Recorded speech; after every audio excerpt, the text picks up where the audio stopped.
prosecutor-elect for a 3-county district, which included Saline County. Harmon, who had friends in the Arkansas press, wasted no time in launching a massive media smear campaign against Gene Duffey. He immediately began a media crusade against me. First of all, using the Benton Courier and Lynda Hollenbeck as the reporter, and he also used the Arkansas Democrat and Doug Thompson as the reporter.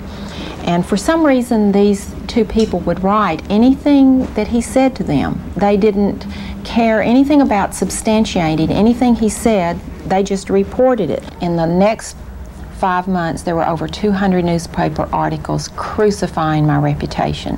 Not one thing that they alleged was truthful. They had me stealing federal funds, they had me making illegal arrests. Every allegation that might destroy my credibility was made. I could have played the same game Harmon was playing and reported to the media the information that I had about him, and truth would have been on my side. But this would have jeopardized the federal investigation. And I wasn't so concerned about public opinion of me because I felt like in the end all the truth was going to come out, because at this point I still had faith in the judicial system. Harmon was pounding Gene from every angle. He influenced the filing of a $1.2 million lawsuit against Gene. He facilitated the sabotage of task force records through a fiscal officer who was reporting to Harmon. And he was threatening task force informants whose names had been given to him by a task force agent Gene had fired. By September of 1990, Harmon's smear campaign had reached a critical point, and Gene knew that unless Harmon was indicted, her days as head of the task force were numbered. Govar repeatedly assured Gene that indictments against Harmon and others were imminent, but they did not come in time to save Gene's job. According to Govar, his boss, U.S. Attorney Chuck Banks, was the holdup. The members of my board of directors had warned me for several weeks that they were not going to be able to continue to support me in the face of all of the bad publicity. And in fact, when they did fire me finally in November, it was not because of anything that I had done wrong, but because I had become, in their opinion, ineffective because of all of the bad press. I had 7 undercover officers working for me. They were family men who needed jobs. 5 of them resigned in protest to my firing. Although no longer head of the task force, Gene and the task force officer who had been investigating the train deaths continued to gather evidence. In December of 1990, Gene and her officer went to U.S. Attorney Chuck Banks with their case. This signaled the beginning of the end of the federal investigation. Although Banks promised Gene and her officer they could testify before the grand jury, that never happened. However, several witnesses developed by Gene's task force did testify. One of them was Charlene Wilson, a former girlfriend of both Dan Harmon and convicted drug felon Roger Clinton, Governor Clinton's brother. Charlene was recommended to our task force as an informant from DEA, who had used her as an informant, and also from at least 2 other law enforcement agencies that had used her as an informant and said that she was reliable. I used Charlene, and she proved to be very, very reliable. There was not one bit of information that she ever gave me that didn't pan out. Dan always had cocaine on him, always. Robert Govar and Chuck Banks were the U.S. attorneys for the District of Arkansas at that time. I was subpoenaed to testify on behalf of the drug trafficking and the cartel, more or less is what it was, that had to do with Dan Harmon. I was asked quite in depth about the drug trafficking that went on with Dan Harmon, Mr. Clinton, Roger Clinton. The very afternoon that Charlene testified before the federal grand jury, that the whole investigation started to unravel. I had taken in 4 informants to be interviewed to testify before the federal grand jury in Saline County affairs. They were actually never interviewed and were in fact badgered and harassed and told to leave. I received a phone call, and they told me that I had made a very big mistake. And I was assured by the U.S. Attorney's Office that my name, that my testimony, that my statements, that the people that were on that witness list would never, ever be revealed. Well, ha, you know. Someone in the U.S. Attorney's Office had given Mr. Harmon a list of the effective witnesses, you know. That don't give you a very good feeling. I'm scared of these people. I'm very scared of them. Even with her job and reputation gone, Jean knew too much and was still a threat to Dan Harmon. One of his first acts after taking office as district prosecutor was to call for a grand jury to investigate Jean. The jurors, however, quickly realized Harmon's accusations were untrue and refused to indict her. Harmon's next step was to subpoena Jean and force her to hand over the information she had uncovered about him and other corrupt Arkansas officials. I refused to answer the subpoena because, in the first place, it was absurd for Dan Harmon to be conducting a grand jury investigation against himself. But if I had brought in any information about him, that would have put the very lives, probably, of the informants and witnesses in jeopardy, and I was certainly not willing to do that.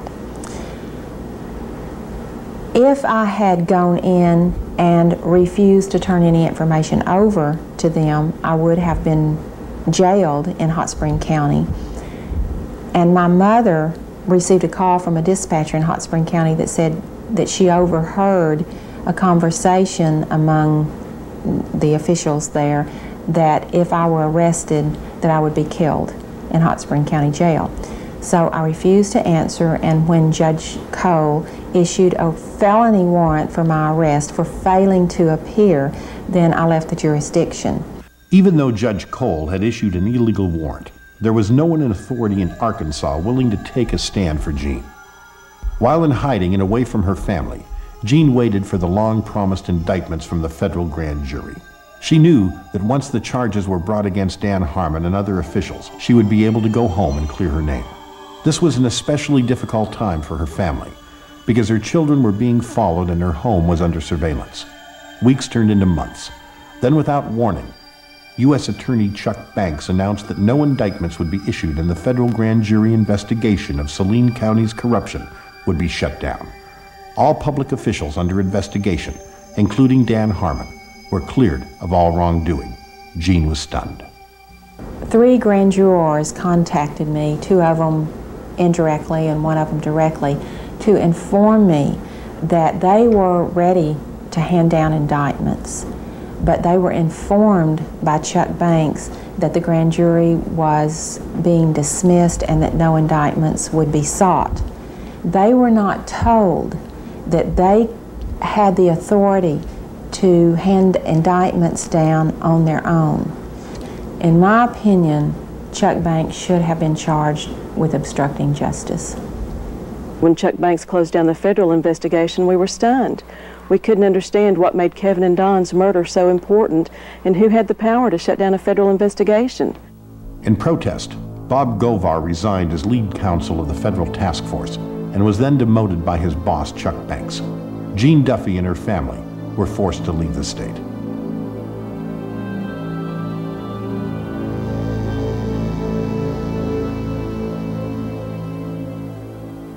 It was now 5.5 years since Kevin and Don's murders. Detective John Brown, a 16-year law enforcement veteran, had moved his family into the Saline County area. The Ives family had asked the new sheriff to reopen the case, and John was given the assignment. However, just like Jean Duffey, John's first day on the job included a peculiar request from his boss. My immediate supervisor, who was a lieutenant over the Saline County Criminal Investigation Division, took me for a ride that lasted approximately 1 hour. During this ride to literally nowhere, it appeared the whole purpose was to tell me to leave the case alone. He said things like, "There's not anything to this. This could have been an accident. It's going to bring you a lot of grief if you continue on and do this." And in the end, he finally said, "You know, John, you really need to leave this alone." John was disturbed by his superior's attitude, and his concern escalated once he began examining the Ives Henry case file. It became obvious that once I started going through the case file, it had been robbed of most of the pertinent evidence. No crime scene photographs, a list of evidence was not present, the things you would expect to find. Despite discouragement from his own department, John went forward with the investigation. Beginning at square one, he began tracking down the missing evidence. Several witnesses were contacted, including Charlene Wilson, who by this time was being held at a jail in a neighboring county. I run across a young lady named Charlene Wilson, who told a horror story that I didn't really believe at the time. So I started searching for evidence to substantiate just part of what she had said. Harmon went ballistic. Called, he threatened me, threatened Sheriff Pridgeon, threatened Captain Gene Donham, the chief deputy. All because I talked to this one woman. Charlene believed she had been set up by Dan Harmon in retaliation for her testimony against him. The team of Prosecutor Harmon and Judge Cole managed to convict and sentence her to an unbelievable 30 years in the Arkansas Department of Correction. Guess who arrested her? Dan Harmon. The very guy that she says turned her on to drugs now has her arrested. Dan Harmon, he walked to me, handed me what was supposed to be a search warrant, and he said, "Bitch," excuse me for saying that, "I told you if you ever brought my name up or brought anything up about the past dealings that we've had, that I'd take you down." He said, "You're going to prison. I'm going to put you in prison." He did. I'm here. I mean, I've watched second, third offense people walk around with probation on top of probation on top of probation. Not this lady. First time she's been arrested for drugs. They allege that they found in her home. She gets 30 years. Sure, everybody ought to be able to see through this. You have to look at judges. You have to look at prosecutors, local attorneys, and law enforcement officials. Now, these are the people that enforce the drug laws, that prosecute the drug laws, and judge the drug laws. And yet, they are webbed in with the drug trade in the state of Arkansas. John quickly understood why Charlene had been put away. During her sworn deposition, she dropped a bombshell that would later be confirmed by other eyewitnesses. She was with Dan Harmon at the tracks the night Kevin and Don were murdered. The people at the track that night, to my knowledge, were Dan Harmon. I do know that the boys were watching the drop site, okay? And they got curious as to what was being dropped there. According to reports from the FBI, DEA, Customs, and the Arkansas State Police, money and drugs were indeed being dropped from low-flying aircraft at night. These drops were part of a major drug smuggling operation headquartered at the airport in Mena, Arkansas. In 1982, cocaine trafficker Barry Seal had moved his multi-million-dollar cocaine smuggling operation from Louisiana to Arkansas and was permitted by government officials to continue his activities without interference. Arkansas State Police investigator Russell Whelch and IRS federal agent Bill Duncan accumulated more than 20,000 pages of documents detailing the drug trafficking and money laundering activities at Mena. The airplanes, the aircraft that Barry Seal had there at Rich Mountain Aviation were, there was only one purpose for them. There was only one use for that type of aircraft, and that was smuggle cocaine. They had special cargo doors installed in the side without FAA permission so that these doors could be opened in flight. They'd pull in, slide back, and the cocaine could be dropped out of the side in flight. Indictments were prepared against 29 individuals and presented to a federal grand jury in 1986. Barry Seal was scheduled to testify in Arkansas when suddenly he was gunned down. Bill Duncan and I interviewed Barry Seal less than 2 months before he was killed. And he was served with a subpoena at that time. He was under subpoena to come to Arkansas and testify before the grand jury here when he was killed. 20 other witnesses were scheduled to testify, but only 3 were allowed to appear before the grand jury. 2 of those witnesses were barred from presenting any evidence. As expected, the grand jury was shut down and no indictments were issued. The drug smuggling activities continued after Seal's death. To date, a total of 9 separate state and federal investigations into Mena have been shut down. The first indication I had that Mena made tired of the death of these 2 kids was through an audio tape provided to me by Russell Whelch, an Arkansas State Police investigator assigned to Mena. The tape was of a confidential informant inside the Federal Corrections Facility. That tape would allege that Don Henry and Kevin Ives were killed because of a connection to Mena, Arkansas. An actual report was generated by Saline County Sheriff's Office in 1987 and in 88 of people complaining of the planes flying over the tracks at approximately 100 feet above ground level with their lights out at night. One of the pilots who had been involved in the Mena drug smuggling operation, when interviewed by John, indicated the area where the boys had been murdered was indeed a drop site location known as A12. He described to me an aerial view of the tracks. If you were coming in from the west, flying to the east toward Little Rock, he described a mountain to the right and flying over a set of railroad track lights that govern the trains. The thing about these lights, they stretched across the tracks, the train drove under them. Then he said you could see a runway, a small runway to the left, appeared to be private, and then a beacon on top of a building to the right, and then you would know to make the drop. I have interviewed 5 pilots, 4 of which can verify the A12 location being the tracks just west of Little Rock, Arkansas, where these 2 kids' bodies were found. Thanks for joining us tonight on American Investigator. This is our final segment, so please make your calls brief. Let's go back to the phones. Jerry in Huntington, Arkansas. Go ahead, you're on the program. Is there any connection, Mr. Brown, between this drug operation in Mena and the death of the 2 young boys on the railroad track that were murdered and were ruled accidental death by State Medical Examiner Fahmy Malak? There have been some allegations, I think is what the caller is talking about, that they had stumbled on an airdrop that was in transit from Mena to Little Rock. Any evidence well, for that? Again, you know, without saying too much, there is going to be some testimony from me that, and it's very little, but there is some connection just that I know of.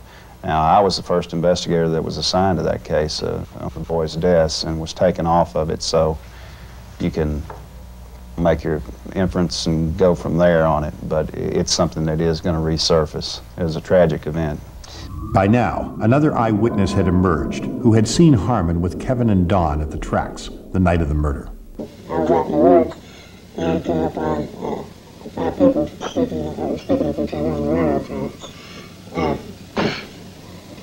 One of them I definitely recognized as Dan Harmon.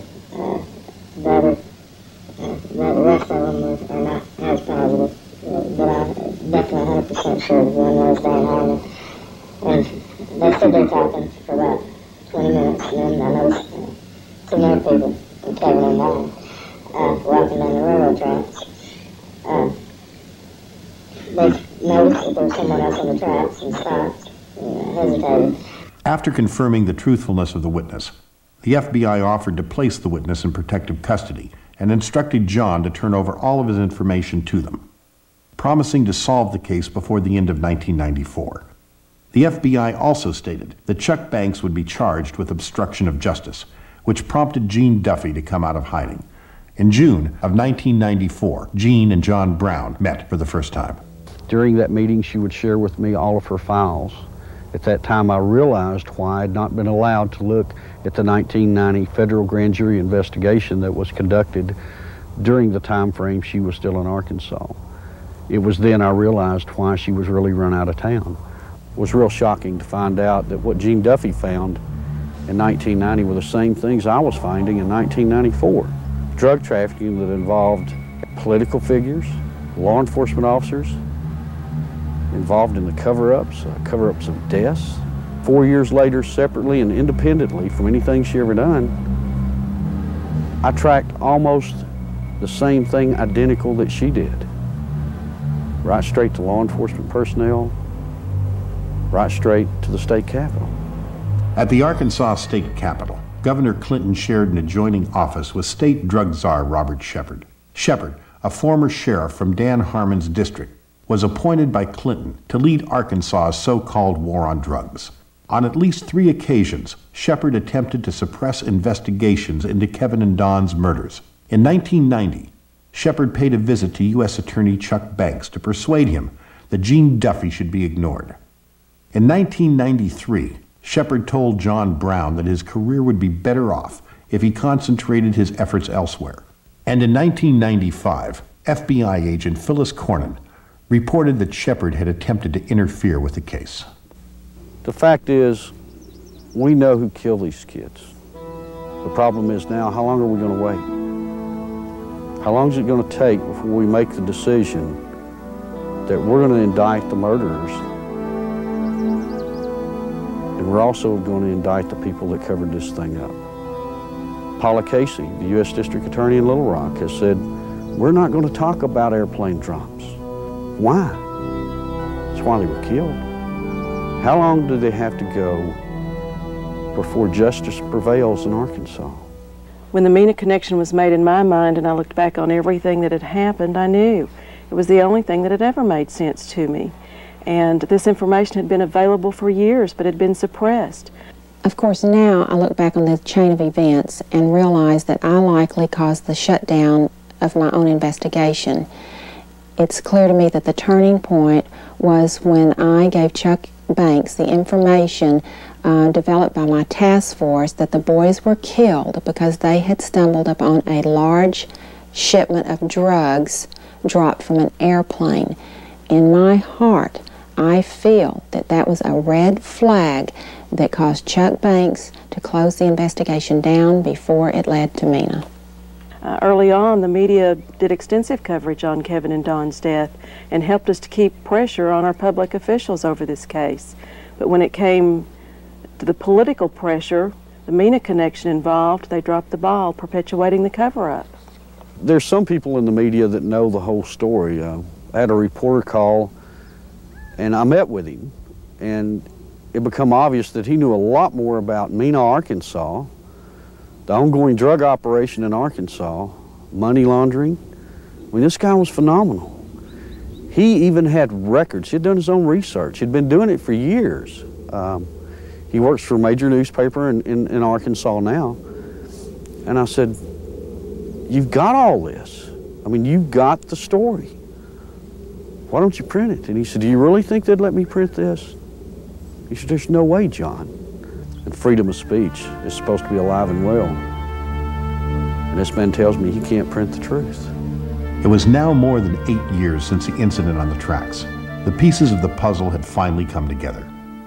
Eyewitnesses had implicated several people in the murders and subsequent cover-up, including Prosecutor Dan Harmon, Deputy Prosecutor Richard Garrett, Sheriff Jim Steed, and Officers Jay Campbell, Kirk Lane, and Danny Allen. Throughout his career, Dan Harmon has been protected by the powerful and corrupt in Arkansas. In 1990, he was arrested on 4 misdemeanor counts of tax evasion. At his arraignment, he was ordered to take a routine drug test which would have allowed him to go free. He refused and spent 18 days in jail. Harmon was later convicted of one of the charges and was sentenced by the notorious U.S. District Judge Henry Woods to 1 year probation, the absolute minimum allowed. As a result of his conviction, Harmon's law license was suspended. The suspension, however, was rescinded after a long list of high-ranking Arkansas officials, including Attorney General Winston Bryant, testified on Harmon's behalf. For many years, Bryant had been involved in the Mena drug smuggling investigations. More recently, at least 15 domestic violence complaints filed against Harmon by a number of his ex-wives have surfaced. The complaints, some of which Harmon has admitted to, ranged from holding a gun to his wife's head to biting off the thumb of one of his victims. Charges were never filed, and the reports were kept from the public by Harmon's friend, Benton Police Chief Rick Elmendorf. Dan Harmon continued to receive extremely favorable treatment from the Arkansas press. His continued re-election as Saline County Prosecutor also gave him control over the Drug Task Force, Gene Duffey's old job.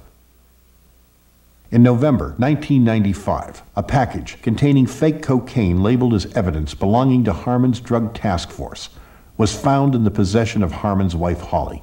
An investigation revealed the package had originally contained more than $100,000 worth of pure cocaine, which was now missing. A combined raid by the FBI and DEA confiscated drug-related files from Harmon's home and office. A racketeering case against Harmon was reportedly being built. However, after years of seeing similar investigations go nowhere, a weary public remains understandably skeptical. Finally, on November 29, 1995, the FBI, referring to Kevin and Dawn's murders, announced to Lynda Ives that in light of the fact there is no evidence, it's time you consider the fact that a crime has not been committed. The obstruction of justice continues. There aren't any words in the English language that can describe how it makes you feel as a parent or as a citizen of Arkansas to see what our officials are capable of doing. You know, I think we were just kind of naive, common, ordinary people. Got up and went to work every day and came home and went to bed and assumed that everybody else did the same thing and tried to do what was right. And I think Kevin's death has been the rudest awakening that anybody could ever have to see what really goes on and to see what's important to elected and public officials. This is not a political issue with me. We were never a political family. Our lives revolved around the ball field and going to the lake and all of the things that a family does until the Arkansas political machine reached into our lives and destroyed the tranquility that we had. And I want the American people to know that we have to stand up against this kind of corruption, and we have to hold our officials accountable and make them work for us instead of against us. In my experience, I believe what is happening here in Arkansas is only a small sample as to what is happening nationwide, and I believe that all of America has to stand up and rescue the American system of justice.